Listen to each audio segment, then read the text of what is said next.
Қазір не көп? Болашақты болжағыш көріпкел көп. Бірақ оның бәрі нақты болжай ала ма? Жұртты мазалап жүрген бір сауал, коронавирустың арамыздан қашан кететіні кімде-кімді болмасын мазалар анық. Тілшіміз көріпкел, экстрасенс, емші Омар Балтабаевтан осыны және 2021 жылы не күтіп тұрғанын сұрады. Омар, еліміз ғана емес, бүкіл әлемнің коронавирус індетімен алысқалы 1 жылдан асты. Бұл вирус арамыздан қашан кетеді өзі? Қазір өзін көріпкел, емші дейтіндер көбейді. Бәрі интернет сайттарына шығып, пәлен күні кетеді, мына күні кетеді деп жатыр. Маған да журналистер бұл сұрақты талай мәрте қойды. Әркім өз орнын білу керек. Мен де өз орнымды білемін. Жалпы айтқанда, жоғары билікте отырған ағаларымыздың бәрі көріпкел ғой. Олар коронавирус қашан келіп, қашан карантин болатынына дейін айтты. Біріншісі кетіп, екінші толқыны болады деді. Одан кейін үшінші толқыны келе жатыр деп алдын ала болжап қойды. Солардан сұрау керек шығар. Көріпкел ретінде сізге де көктен ақпарат келе ме? Халық та індеттен әбден шаршады дегендей, көңіл қуантарлық жаңалығың жоқ па? Әрине, ақпарат келеді. Бірақ неге екенін білмеймін, осыған араласпай қояйын деген едім. Нақты айтар болсам, індет келер жылдың наурызына дейін созылады. Оған дейін ауыратын адам ауырып болады. Көктемнен кейін жаймен бәрі бір қалыпқа түсе бастайды. 2020 жылда аяқталып қалды. Бұл жыл індет жылы ретінде тарихта қалары сөзсіз. 2021 жылда не күтеміз? Көктемде коронавирус індеті басылып, Қазақстанның экономикасында едәуір қиындық болады. Жұмыссыздық көбейіп, қымбатшылық жайлайды. Азық-түлік, тұрғын үй бағасы биылғыдан да шарықтайды. Теңгенің құны түсе береді. Індеттен кейін экономиканың қайтадан бір ізге түсуі біршама уақытты талап етеді. Бұл вирус біздің елді ғана емес, әлемнің экономикалық ахуалын күрт төмендетіп жіберді. Сиыр жылы қай елге де оңай болмайды. Бірақ 2021 жылдың жазына таман Қазақстанның экономикасы біртіндеп көтеріле бастайды. Оған дейін халық еңсесін тіктей алмай, біраз қаржылық дағдарысқа тап болады. Қазірдің өзінде экономика құлдырап кеткені құпия емес. Өзіміз өнім өндірмейміз. Импорт арқылы тауар да келіп жатқан жоқ. Сондықтан бар заттың құны өсетіні заңдылық. Оның үстіне карантинде күнделікті тұрмысқа қажетті дүниенің бағасын аспандатып жіберді. Доллар әлі көтеріле береді. Тұрғын үй бағасы да шарықтайды. Былтыр тышқан жылына болжам жасап бедіңіз? Жалпы мен мықты көріпкелдердің бірімін. Одан бөлек емшілігім бір төбе. 2 жыл бұрын болжам жасаумен айналыстым. Кейін мұны қойып кеттім. Бірақ айтылатын әңгіме көп еді. Былтыр індет келеді, карантин болады дегенді айтқан көріпкелдер болды. Оны халық алдына шығып айтуға ешкімнің көңіл қошы болған жоқ.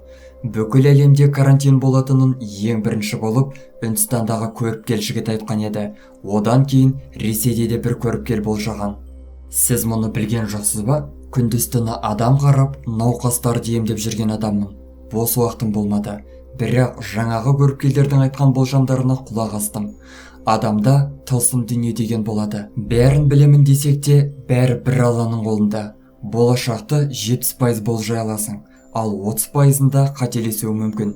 Сондықтан мен білемін деп елдің алдына шығып айтсаң, ол ертеңгі күні қате болуы мүмкін. Сезіп, біліп, ойлап жүрдім, оның қашан болатынын, қанша уақытқа созылатынын айтуға нақты кепілдік болмады. Алда саяси науқан, парламент сайлауы келе жатыр. Бұл тұрғыда не айтасыз? Шынымды айтсам, саясатқа араласқым келмейді. Неге десеңіз, бәрі белгілі ғой. Мұны болжаудың да қажеті жоқ. Халықты емдеумен қашаннан бері айналысып келесіз. Қазақтың әр пендесі тегін емес. 7 адамның біреуі ілімді, иманды адам болады. Түс көріп, болжайтын да адам көп. Бірақ оны ұстайтын иман әлсіз. Өзім Тараз қаласының тумасымын. 2015 жылы Алматыда халықты емдеумен айналыстым. 2017 жылы көріпкел ретінде жоғалған адамдарды іздеуге бет бұрдым. 2018 жылы емші болып адам қабылдадым. Бірнеше телеарна бағдарламасына қатыстым. Нұр-Сұлтан, Маңғыстауға да барып ем жүргіздім. Нақты ел алдында жүргеніме 3 жыл, ал осы жолға түскеніме 5 жыл болды. Осы 5 жылдың ішінде суретке қарап 80-90 отбасына, яғни 200-дей адамды тазаладым. Тіпті Түркия, Оңтүстік Кореядағы қазақ бауырларымыз шығып жатыр. Бір мысал, дәрігерлер өледі деген 2 баланың суретіне қарап аман алып қалғаным бар. Сол балалардың туған күніне өкіл әке ретінде шақырғанда тілшілер танып хабарға шақырды. Болашақты бір Алла біледі, бірақ қарғыс, дуа бар ма, үйде неге береке қашты, сол жағын нақты айтамын. Сіздің қызметіңіз қанша тұрады? Осы сұрақты жиі қояды. Алдыма сәби келсе ақша алмаймын, нақты науқас адам келсе бір тиын да сұрамаймын. Ал қарғыс, дуа, жын-жыбырды алып тастау үшін ақша аламын. Оны тазалап, жаман энергиясын өзіме сіңіремін. Онлайн отырып алып, адамдарды сорлатып ақша соратындар көп. Әр нәрсенің өз құны бар. Суретке қарап тазалау 30-40 мыңнан аспайды. Себебі 21 күн оқып тазалаймын. Шынын айтқанда бәрін емдеп, сауықтырып жіберемін деп айта алмаймын. Ол кез келген адамның өзіне байланысты. Бірі бүгін келе салайыншы, ертең келмеймін ғой десе, келесі біреу шын ниеттен еді. Бәрі ықылас пен ниеттен. Сосын Алла шипасын береді.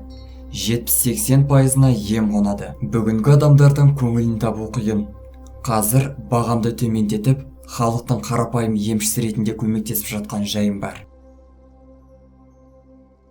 Достар, біздің каналға жазылып, лайк басуды ұмытпаңыздар. Келесі шығарылымдар тек қана сіздер үшін.